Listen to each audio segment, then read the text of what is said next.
kita sempat terhenti seperti jarum jam dinding yang tidak berfungsi. Ada mereka yang jatuh, ada mereka yang sakit, ada mereka yang kehilangan, ada mereka yang meninggalkan.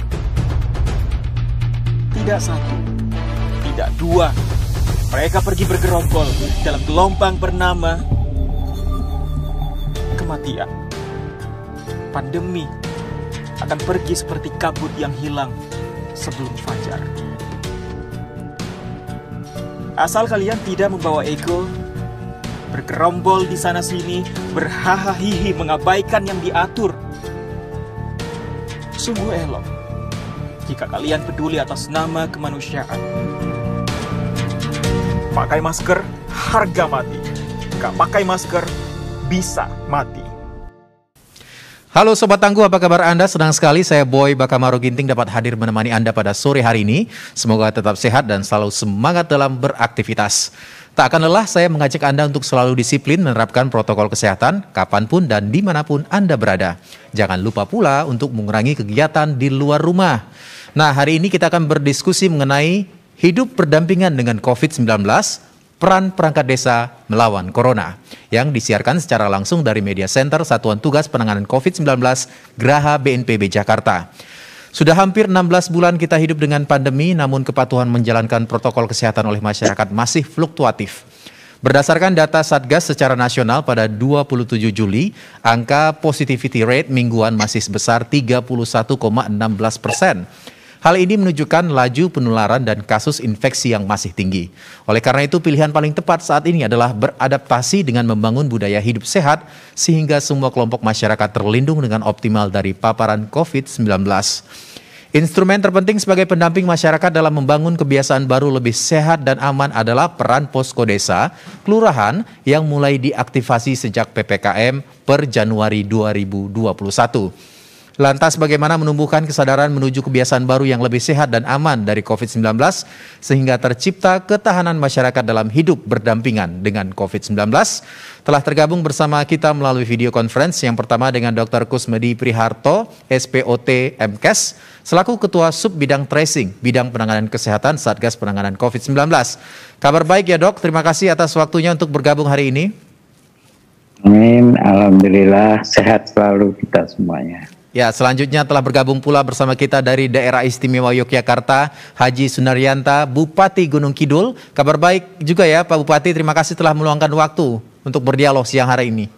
Kabar baik Mas, kabar baik dari Gunung Kidul. Ya, luar biasa. Dan selanjutnya adalah Bapak Muhammad Arif, Lurah Rawasari, Cempaka Putih, Jakarta Pusat, DKI Jakarta. Terima kasih Pak Arif sudah menyempatkan hadir di waktunya yang sibuk sekali. Selamat siang. Ya, sebagai informasi, sebelum kita mulai perbincangan, kondisi di studio telah disanitasi, mikrofon yang kami gunakan juga sudah diinspeksi, dan kami juga senantiasa menjaga jarak dan tetap mengenakan masker.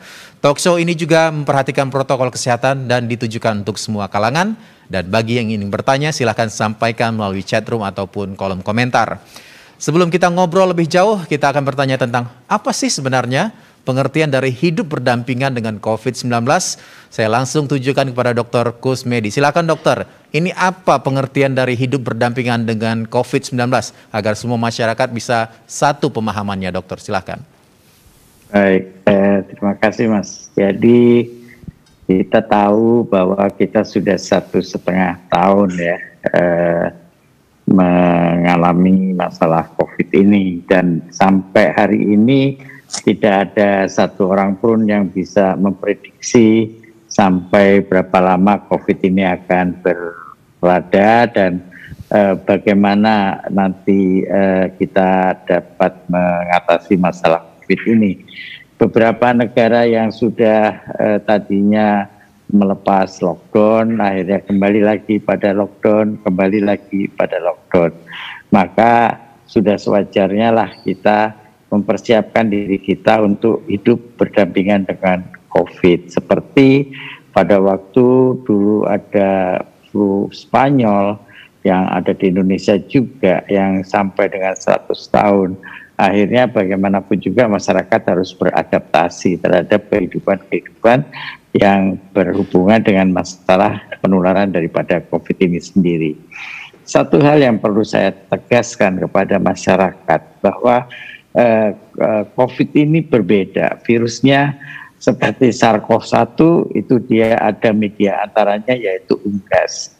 Ada flu babi, media antaranya babi. Ada flu burung, media antaranya burung. Ada demam berdarah, media antaranya nyamuk. Kalau media antaranya itu dibasmi, maka dia akan hilang penularannya. Sedangkan pada SARS-CoV-2 ini, medianya adalah head to head antara manusia dengan manusia. Sehingga kalau kita mau memutuskan, kan tidak mungkin kita menghilangkan manusianya. Jadi semuanya sangat bergantung pada perilaku kita dalam menjaga penularan itu. Kalau perilaku kita baik, maka angkanya akan turun. Ketika perilaku kita buruk untuk tidak bisa menjaga dengan baik mencegah cara penularannya, maka angkanya akan naik.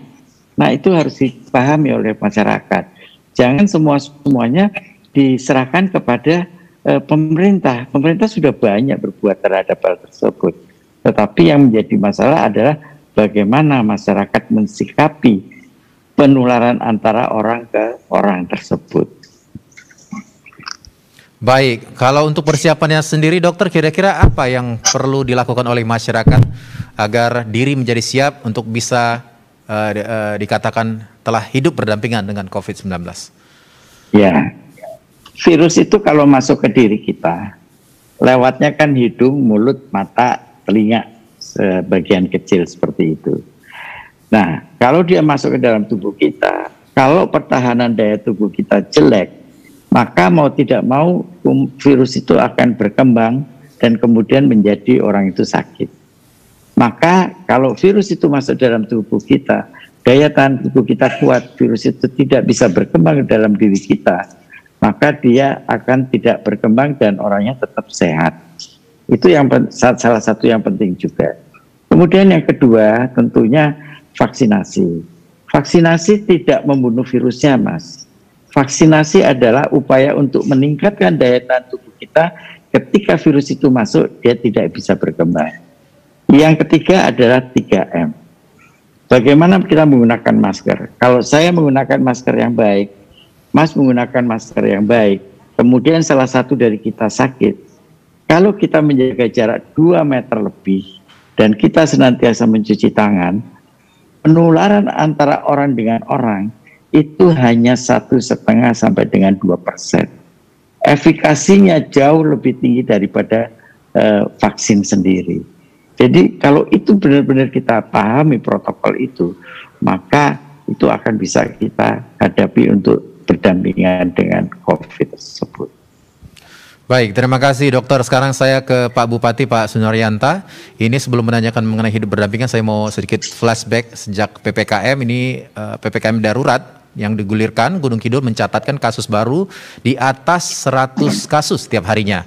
Bagaimana strategi Gunung Kidul agar masyarakat Gunung Kidul siap mengingat kasus sekarang ini sedang menyebar dengan masif, baik secara fisik dan mentalnya. Kira-kira persiapannya seperti apa? Pak Bupati, silakan. Baik, terima kasih Mas. Saya sebelumnya nanti saya ada waktu kira-kira hanya 5 menit Mas ya, karena setelah ini saya ada Zoom dengan Pak Menko Marves, jadi nanti mohon maaf juga Pak Kusmedi, nanti mohon maaf juga Mas Arief tadi. Sebelumnya nanti saya mungkin kurang 5 menit saya sudah meninggalkan tempat ini. Tapi sebelumnya saya akan menyampaikan tentang situasi dan kondisi pandemi saat sekarang di Gunung Kidul. Jadi saat sekarang Mas Boy, ini tren penurunan di Gunung Kidul juga sudah mulai dari 3 hari yang lalu kalau tidak salah. Ini tetapi masih fluktuatif ya. Jadi yang kita terpapar dan setiap hari masih kira-kira juga di atas 100 masih. Kemudian untuk kesembuhan, tren kesembuhan juga kita cukup tinggi di atas angka terpapar. Ini juga di atas angka ratusan, di atas angka 200-an malahan. Tetapi di sini satu hal yaitu tentang yang meninggal. Yang meninggal ini juga cukup tinggi, masih di angka 4,sekian%. Jadi setiap hari hampir di atas 15 orang ya saudara-saudara saya di Gunung Kidul ini meninggal. Ini masih cukup tinggi. Nah, kemudian dari pemerintah daerah juga saat sekarang sedang menggalakkan terus untuk vaksin ya, tapi juga disebutkan oleh Pak Dr. Kusmedi bahwa vaksin ini kan untuk menambah imunitas kita, tetapi tanpa kita adanya perilaku yang benar tentang protokol kesehatan, ya nanti tidak berguna juga, pasti juga akan terjangkit dan kemudian juga akan sakit lagi. Makanya dua hal ini untuk kita yang tetap hidup bertahan ini juga harus dikedepankan. Jadi antara vaksinasi juga dengan protokol kesehatan. Kemudian pemerintah daerah juga bekerja sama dengan Pak Camat, dengan kawan-kawan lurah, ya juga dengan RT, dengan RW, Pak Dusun, dan tokoh-tokoh masyarakat lain juga sama, ya kita dengan semangat yang sama untuk memberikan pembelajaran atau edukasi terhadap masyarakat. Memang saat sekarang di Gunung Kidul ini sebenarnya masih kecil ya Mas dibanding dengan kabupaten-kabupaten yang lain. Karena di zona merah kita di tingkat mikro atau RT ini kira-kira hanya 3 RT, ya, yang zona merah dari 2.800 sekian RT. Kita yang zona merah hanya 3 RT. Jadi kondisi di Gunung Kidul seperti ini saat sekarang. Kemudian vaksinasi yang terus juga saya bekerja sama dengan beberapa instansi, ya dari TNI, dari Polri, kemudian tadi pagi juga dari Pertamina, kemudian juga dari beberapa instansi terkait yang ada di Gunung Kidul, kita terus lakukan. Meskipun saat sekarang dengan tenaga kesehatan yang saat sekarang banyak terkonfirmasi, ya, hampir 100-an lebih nakes Gunung Kidul terkonfirmasi atau terpapar dengan COVID ini, tetapi kita tetap bertahan terus dan saya juga atas nama pemerintah bekerja sama dengan beberapa lembaga juga Poltekkes, ya, untuk kita bisa bekerja sama tentang tenaga kesehatan, termasuk dokter-dokter intensif, ya, yang magang ini juga saya dapat 17 orang kemarin dari Jakarta. Jadi tenaga-tenaga kesehatan kita saat sekarang dari situ. Ya, kira-kira itu Mas yang bisa saya laporkan Mas dari Gunung Kidul. Baik Mas. Pak Bupati, mungkin sedikit lagi Pak sebelum Bapak meninggalkan kami ini, Ya. berdasarkan data sensus 2020 kepadatan penduduk di Gunung Kidul kan ini sebenarnya hanya 500 jiwa per kilometer persegi Pak, ya. Ini artinya tidak padat. Tadi Bapak juga sudah menyebutkan kasusnya sebenarnya terkonsentrasi di 3 RT saja. Kira-kira dari kasus ini apa pembelajaran yang bisa dipetik Pak agar tidak terulang lagi kasus serupa?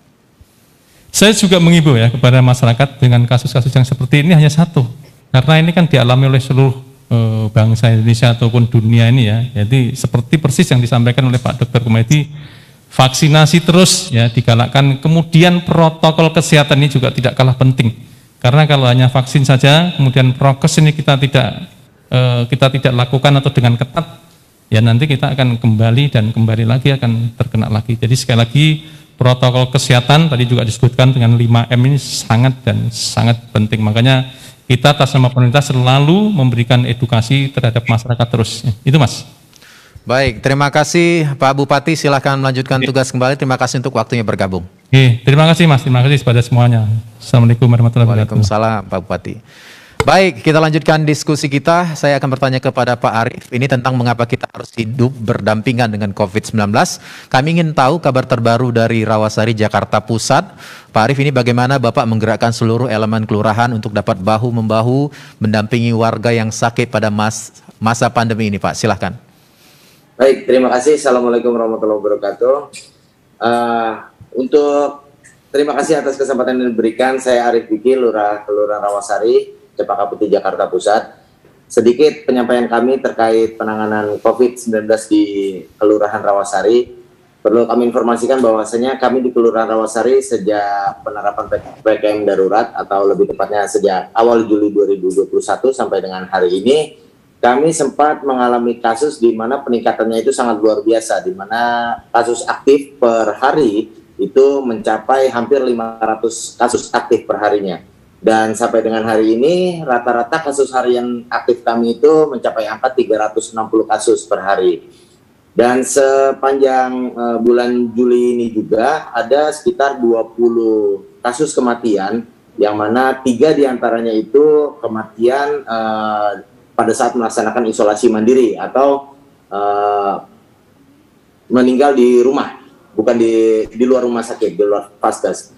Untuk itu kami di sini Pemprov DKI Jakarta kita sudah menerapkan berbagai cara. Ada 4 KPI atau Key Performance Indicator bagi kami, yang mana adalah kami harus tahu di mana saja ada kasus, kemudian siapa saja, tracingnya kepada siapa saja, Kemudian juga kami KPI yang kedua yaitu tertangani, yang mana tidak boleh ada yang terlantar. Artinya seluruh warga Jakarta, khususnya ada di Kelurahan Rawasari, kami pastikan bahwasanya semua kebutuhan pokok dan kesehariannya termasuk obat juga harus terpenuhi.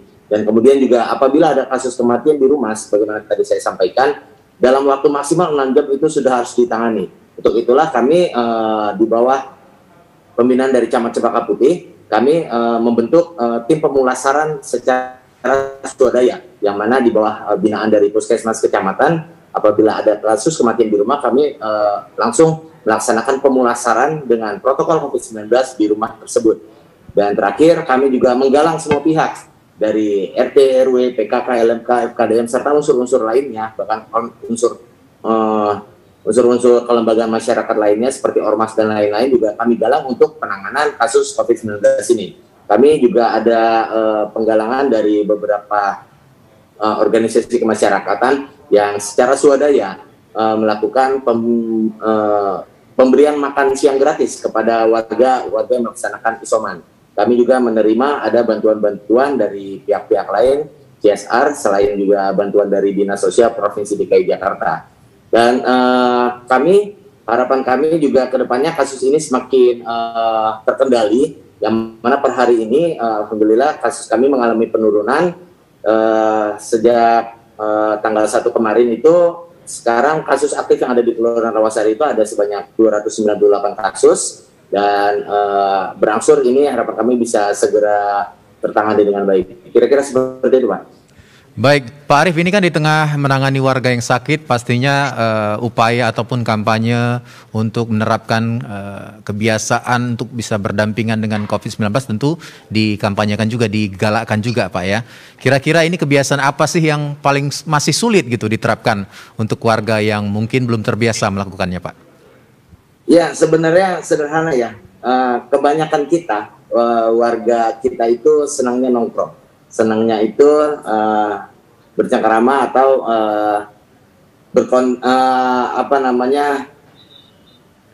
berkomunikasi terhadap sesama nongkrong-nongkrong bareng. Jadi itu merupakan suatu lifestyle ya, gaya hidup yang memang sampai hari ini masih sulit untuk kita siasati.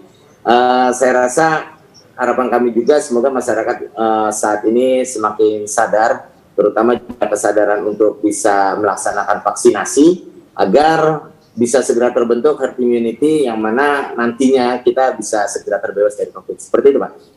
Baik, terima kasih Pak Arief. Saya kembali ke Dr. Kusmedi. Ini menanyakan jika kita prediksi ke tahun lalu, ini ada prediksi yang mengatakan bahwa 1 tahun ini pandemi akan segera berakhir. Tapi ternyata justru tantangannya ini tampaknya semakin tinggi ya, Dokter.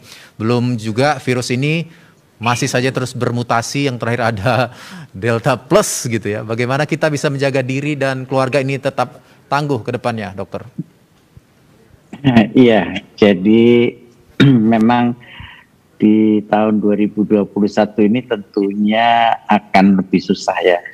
Kenapa demikian? Karena kalau dulu itu memang virus itu dibawa dari luar Indonesia. Dan yang membawa itu kan umumnya orang yang mempunyai ekonomi yang baik, sehingga mungkin pendidikannya juga cukup baik, dan virusnya mungkin masih di tengah-tengah kota seperti itu. Tetapi dengan makin panjangnya ke sini, terjadinya sebuah persentuhan ataupun pertemuan antara semua orang yang ada di kota itu, maka virus itu sekarang sudah sampai ke daerah-daerah kampung, desa seperti itu, yang mana daerahnya padat. Nah, kepadatan ini kalau dulu klasternya itu paling klaster kantor, klasternya klaster pasar, di tempat orang berkumpul. Nah, sekarang klasternya jadi klaster keluarga. Kenapa? Karena tempatnya sangat padat. Dengan kepadatan itu, kalau ada satu orang yang kena, udah pasti semua satu rumah jadi kena. Sehingga jumlahnya jadi banyak sekali. Pemerintah harus siap dengan kondisi-kondisi yang seperti itu. Maka di sini perlu sekali pengertian daripada para lurah itu untuk mencerdaskan masyarakatnya. Bagaimana caranya COVID ini menular dari satu orang ke orang yang lain. kemudian bagaimana mempertahankannya supaya itu tidak menjadi kita jadi sakit. Itu masih sampai di cara penularan. Saya baru tadi malam kita melakukan bincang-bincang dengan teman-teman pengelola, teman-teman medis ya. Kita menanyakan, apakah kalau sudah habis menderita COVID, orang itu betul-betul akan menjadi sehat? Ternyata ada permasalahan di sana. Ternyata sesudah sakit daripada COVID itu ada sequelae, ada gejala, ada sisa daripada luka yang disebabkan karena COVID itu. Dan itu menyelesaikannya tidak mudah karena dia menyerang pada organ pernafasan, sehingga diperlukan orang-orang itu dilakukan rehabilitasi supaya dia betul-betul kembali sehat seperti semula. Kan jadi panjang sekali penata laksanaannya seperti itu. Sementara masyarakat yang tadi Pak Lurah sampaikan senangnya nongkrong-nongkrong, ngobrol ke sana ke sini, mereka tidak berpikir itu, bahwa setelah dia sehat pun masih akan ada masalah dalam dirinya, walaupun tidak semuanya seperti itu. Buat mereka yang tertangani dengan baik dan mungkin masih muda, oke. Tetapi mereka yang mempunyai komorbid, kemudian dia mempunyai usia lanjut, itu akan menjadi masalah.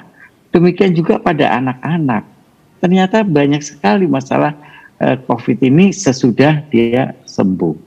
Jadi saya berharap terus terang kepada Pak Lurah, kepada para bupati, pimpinan daerah, kita mulai mensosialisasikan untuk belajar bersama dengan masyarakatnya bahwa COVID itu bukan sesuatu yang mudah. Banyak hal yang harus kita pahami di sana, dan COVID ini masih berkembang.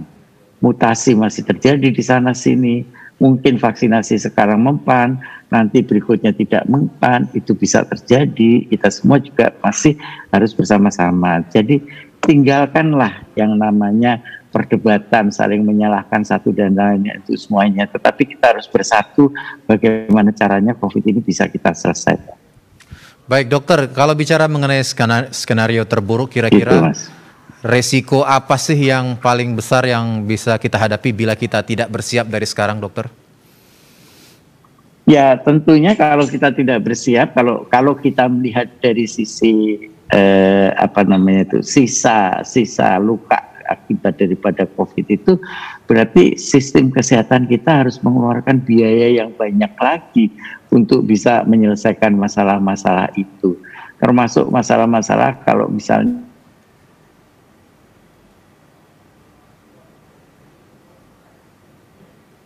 booster lagi, pasti kita akan menghabiskan biaya yang banyak sekali untuk sistem kesehatan. Padahal dengan adanya kesehatan, kemarin kita dengan BPJS sudah agak lumayan tentang kesehatan itu sendiri. Sekarang ada lagi hambatan baru dengan COVID ini, pemerintah pasti harus memutar kepalanya untuk mencari dari mana pembiayaan untuk kesehatan itu sendiri kalau semuanya ditanggungjawabkan kepada masyarakat, kepada pemerintah. Oke baik, saya kembali ke Pak Arief. Pak Arief, ini saya mau menanyakan bagaimana Bapak memanfaatkan sarana posko kelurahan. Mungkin tadi sudah disinggung sedikit ya, tapi saya mau menanya detail lagi.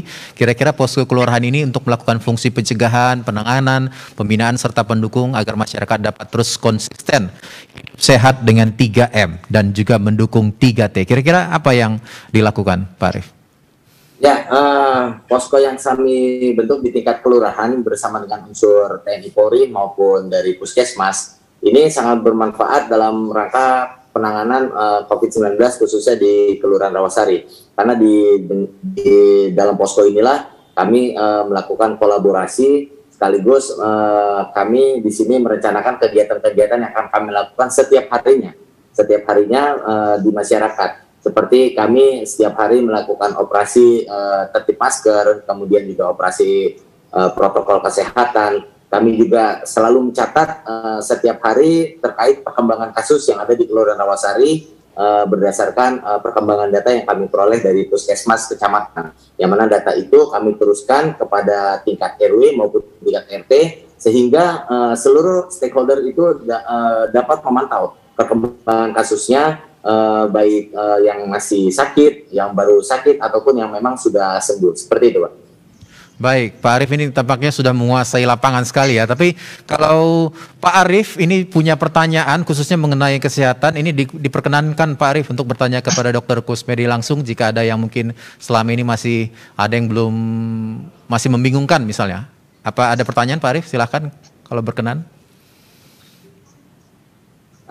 Pertanyaan dari kami, saya rasa belum sempat ya? memikirkan pertanyaan. Manajer Pak Dokter. Saya bertanya ya Pak Arief. Oh boleh. Kayaknya menarik nih. Saya sih menghargai usaha Pak Arief, itu bagus banget semuanya. Tapi yang saya ingin tanyakan, bagaimana caranya Bapak bisa menahan virus itu kalau misalnya sudah terkontrol semuanya, tidak masuk lagi ke wilayah Bapak. Seperti misalnya contoh Singapura lah, atau mungkin Australia, dia itu bisa mengendalikan bahwa kalau Australia ini begitu jumlahnya naik sedikit saja dia langsung lockdown lagi.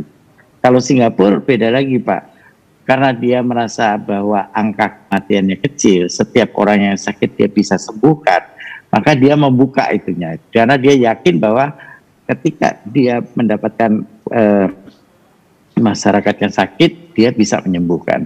Kira-kira Bapak punya pemikiran nggak Pak terhadap hal itu? Artinya bagaimana ya saya bisa mengendalikan supaya daerah saya itu betul-betul aman untuk masyarakat saya. Sementara kan kita tahu di daerah kita ini kan mundar-mandir orang dari wilayah mana ke mana dan sebagainya, seperti itu Pak. Ya silakan Pak Arief dijawab langsung. Ya, baik. Sebenarnya saya ada gagasan yang saya dapat kemarin hasil studi banding saya ke Yogyakarta Pak. Jadi persis waktu yang lalu itu saya melaksanakan studi banding bersama dengan Binmas Polda Metro Jaya ke Jogja. Di sana saya ada dapat satu ide Pak, di mana ada kelurahan di Bantul itu, Kelurahan Singosaren, mereka membentuk posko siaga atau ruang isolir bagi warga yang sehat. Jadi kebalikannya Dok. Jadi jika ada warganya yang sakit, itu diupayakan agar melaksanakan isolasi mandiri di rumah beserta keluarga yang memang terkonfirmasi positif. Nah, bagi yang tidak positif atau yang negatif hasilnya, itulah yang akan diungsikan ke lokasi yang ada disiapkan oleh desa tersebut. Jadi saya iya juga ya, kalau misalkan kita membentuk suatu lokasi untuk orang sehat, itu saya rasa tidak begitu sulit dibandingkan kita menyiapkan lokasi isolasi terkendali bagi yang sakit. Saya rasa seperti itu. Pak Dokter, saya punya gagasan yang mungkin belum sempat kita realisasikan di Kelurahan Rawasari. Baik. Oke, saya berikan masukan ya Pak ya terhadap gagasan Bapak itu. Jadi begini Pak, ini yang sering pihak kelurahan ataupun masyarakat itu tidak mengetahui bahwa untuk melakukan isolasi mandiri itu tidak mudah.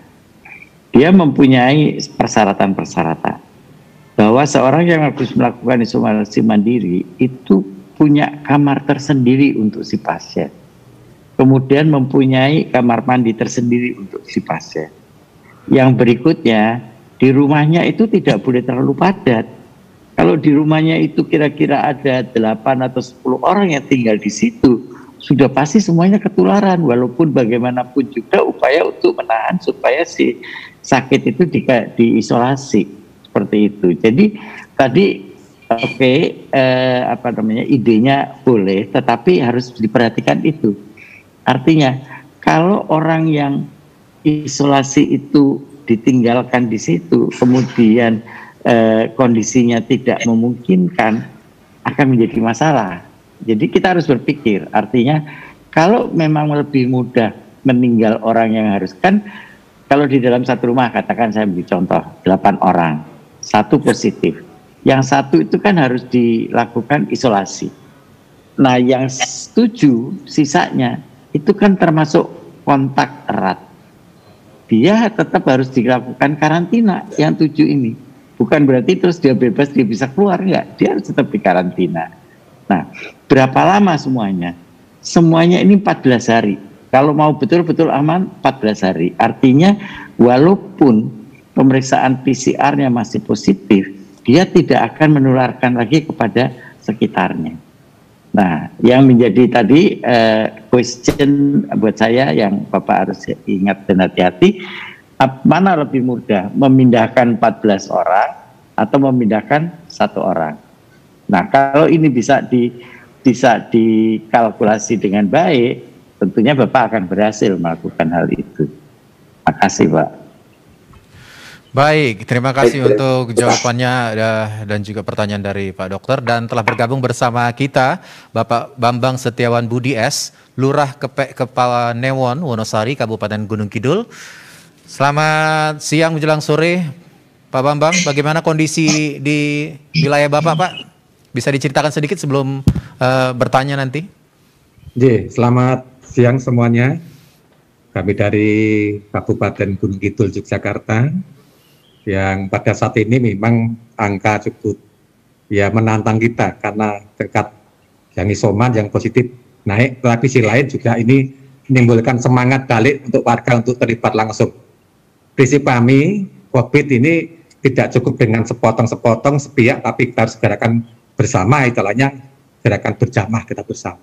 Itu salam kami dari Gunung Kidul, Handayani, dari Kalurahan Kepek, Kapanewon, Wonosari. Baik, silahkan. Kalau ada pertanyaan langsung disampaikan ke Medi, silahkan Pak Bambang. Terima kasih. Jadi kami adalah desa atau kalurahan, sekarang berubah menjadi kelurahan yang ada di tengah-tengah kota Kabupaten Gunung Kidul, dan kebetulan kami kalurahan ada sekitar 10 padukuhan, jumlah 11.000 lebih. Yang menjadi kendala kami adalah pada 2 minggu, 3 minggu terakhir ini angka kematian karena positif COVID cukup tinggi, dan kami sudah sepakat kami tidak ingin semuanya harus diserahkan pada BPBD atau PMI, tapi dari pemulasaran sampai dengan penguburan kami sudah membuat 4 tim, 4 di Kadukuan, kemudian tim 1 di pusatnya di Kalurahan. Jadi kami tidak hanya sekedar pendampingan isoman, mengantarkan di saat untuk vaksin, tapi beberapa hari ini tugas kami, hampir beberapa malam ini kami di makam, di TPU, karena pendampingan pemakaman. Dan kami siap bukan hanya warga Kepek, tapi juga dari warga yang dari Jakarta, yang dari Semarang, yang meninggal kemudian dibawa pulang ke Kepek. Kami terima dan siap relawan, termasuk penggali kubur, 4 TPU kami siap. Demikian. Iya, boleh saya bertanya, Mas Moderator? Ya, silakan, Dokter. Jadi Pak Lurah, idenya baik karena memang sekarang semua orang sudah mulai capek ya, artinya 1,5 tahun melakukan kegiatan-kegiatan, kalau tidak dibantu dengan masyarakat pasti tidak mungkin. Nah, ide Bapak yang Bapak lakukan itu bagus, tapi yang saya pesankan kepada mereka, kepada Bapak tentunya untuk mereka,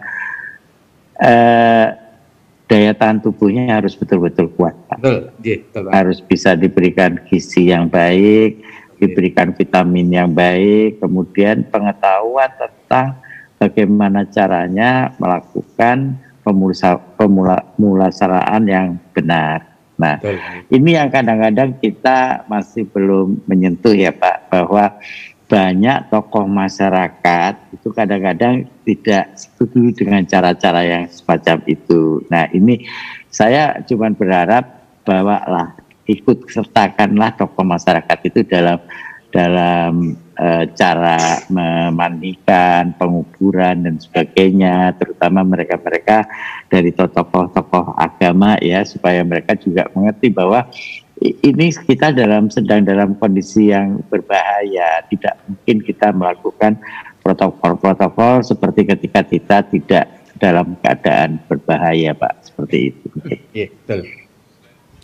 Baik, terima kasih dokter. Dan sebagai penutup kami persilakan kembali kedua narasumber untuk memberikan closing statement, semacam himbauan. Yang pertama kepada Pak Arief selaku Lurah Rawasari, kira-kira apa himbauannya, pesan yang mungkin disampaikan kepada masyarakat, nanti dilanjutkan oleh Dr. Kusmedi. Silakan Pak Arief. Ya, terima kasih. Mungkin closing statement dari saya di sini kami mengharapkan agar harapan kami semoga kasus COVID-19 ini bisa segera mereda dan masyarakat bisa beraktivitas dengan sehat sebagaimana sedia kala. Kemudian kami juga berharap di sini kami pemerintah juga bisa bekerja sama secara terintegrasi dengan baik, artinya tidak bekerja masing-masing. Unit ini melaksanakan ini dan ini, jadi tidak saing-saingan. Kita semua terintegrasi dengan baik dalam melaksanakan tugas-tugas kita, fungsinya kita dalam rangka pencegahan COVID sekaligus untuk memulihkan kembali kondisi Jakarta, kondisi Indonesia secara umum. Mungkin itu, terima kasih. Baik, terima kasih kembali Pak Arif, selamat menjalankan tugas kembali.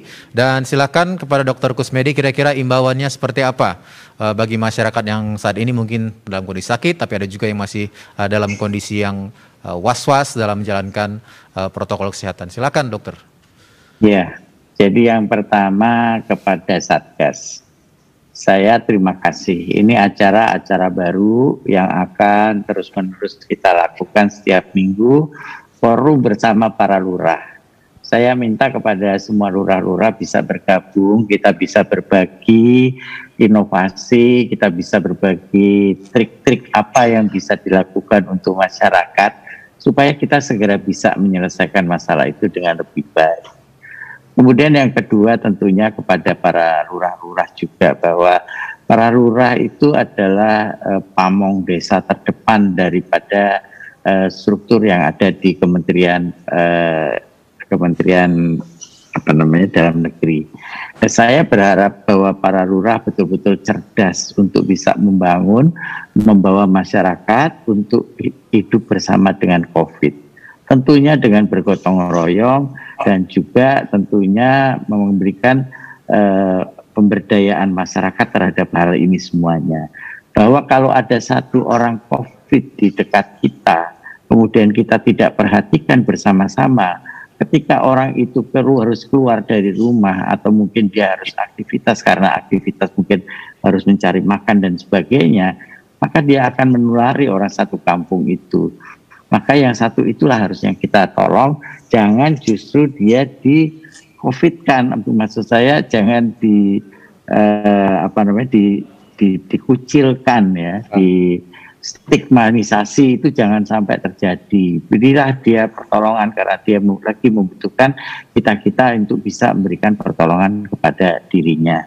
Dan yang terakhir tentunya untuk masyarakat. Kalau daya tahan tubuh kita itu kuat, kita mempunyai perilaku yang baik, kemudian kita patuh terhadap kondisi-kondisi ataupun protokol-protokol yang sudah dibuat oleh pemerintah untuk digunakan kepada masyarakat, itu kemungkinan tertular akan jauh. Dan itulah yang harusnya mulai kita benahi dari sekarang, bagaimana hidup sehat berdampingan dengan COVID. Terima kasih. Baik, terima kasih Dr. Kusmedi selaku bagian dari Satgas Penanganan COVID-19. Sebelumnya juga ada Pak Muhammad Arif selaku Lurah Rawasari, Jakarta Pusat yang sudah memberikan pengetahuannya juga, dan juga peserta Zoom dari Kabupaten Gunung Kidul Pak Bambang selaku Lurah Kepek. Terima kasih untuk waktunya dan bertanya, dan terima kasih sekali lagi para narasumber, dan kita kini tiba saatnya kita di penghujung acara. Semoga bincang-bincang hari ini bermanfaat untuk kita semua, serta jangan lupa untuk selalu yang pertama memakai masker dengan benar, yang kedua menjaga jarak dan menghindari kerumunan, yang ketiga mencuci tangan menggunakan sabun dengan air yang mengalir, dan mengurangi mobilitas ataupun kegiatan di luar rumah. Kita akhiri talk show siang hari ini. Saya Boy Bakamaro Ginting bersama tim yang bertugas dan para narasumber pamit undur diri. Selamat siang dan salam tangguh.